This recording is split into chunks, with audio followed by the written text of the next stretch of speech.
Welcome back to the Smugsy Show. I'm Smugsy, your host. Almost every Wednesday we meet here to talk about important things and important people.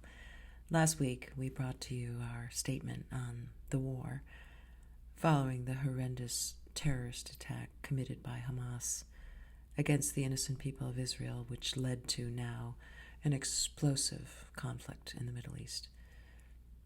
Of course, the Middle East has been the source of conflict for a long time, and I'm not sure we're going to be able to crack that nut on the show tonight. But I did want to bring up some good news. And some good news is that Jim Jordan is not the Speaker of the House. That may seem unrelated to the gravity of the situation around the world, but let's just take our wins. And today, Jim Jordan's loss is America's win. Jim Jordan, the firebrand from Ohio who pals around with Donald Trump, thinks the election was stolen, participated in the January 6th events. Jim Jordan, who likes to throw grenades into legislation, wants to shut the government down. Well, he lost the first round of votes, and then he lost the second round today by even more. So he is not going to be the Speaker of the House, and that's good, because having Jim Jordan the Speaker of the United States House of Representatives would be like having Jay, the producer of the Kirkman-Hand Show. You know, makes for a fun headline, maybe.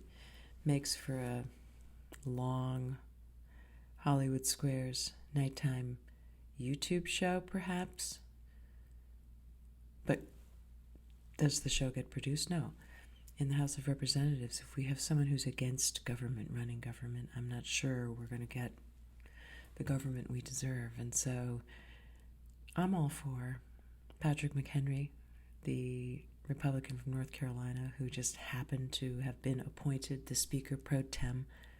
He's been doing the job, but he doesn't have authority to really do the business of the House. But now people are realizing, like, hey, this guy's not bad. He wears a bow tie.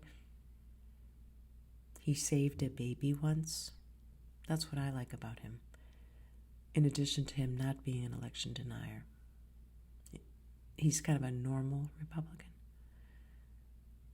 But he saved a baby. Apparently there was a political event. One of his colleagues brought their kid, a 15-month-old, who choked on food, and the Speaker pro tem, Patrick McHenry from North Carolina, who we might see fulfill the actual role, saved the baby, so that's good.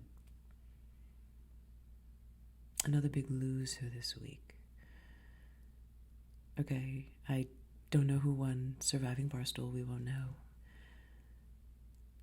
But in terms of surviving the Republican primary, another big loser this week is Donald Trump.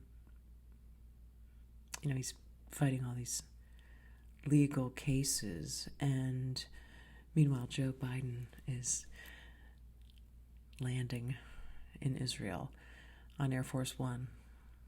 Courageous Joe Biden entering the war zone to meet with Netanyahu, Trump's former pal, okay, to give him a hug and to tell him that we've got your back.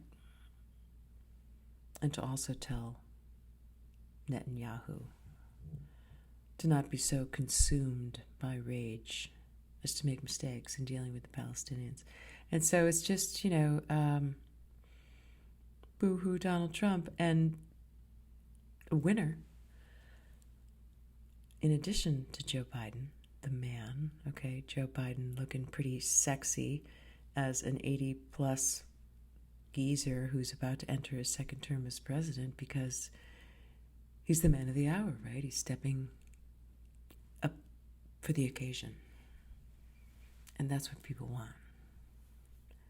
Joe Biden shows up. He's brave. This is a good moment for him, and it's a good moment for Nikki Haley, because this Jim Jordan and this inability of the House Republicans to elect a speaker. The speaker is the second in line to the President of the United States. The Republicans have a majority. It's a slim one, but you'd think they would get their act together and elect a speaker, but they can't do it. So the position is vacant, and the candidate that can't seem to get it done, who doesn't have the numbers, can't get it up, is Jim Jordan. And Jim Jordan is the Trump brand, the Trump shit show, the vomit on the side of the walk that you avoid when you're out with your dog. So Nikki Haley in the wings is reminding people with her fresh voice, her strong words, common sense, and sex appeal. She's got momentum. I think she's going to leave Trump in the dust. Of course, the ticket will be New Hampshire and Iowa. So I'm heading to New Hampshire, and I'll let you know how it goes. Nikki Haley, boy. Don't we all have a little crush on her? Maybe Nikki Haley and Joe Biden could... We'll see. We just don't know. What's next? What's around the corner? Let's find out together. So subscribe to the show, and we'll see you next week. Take care.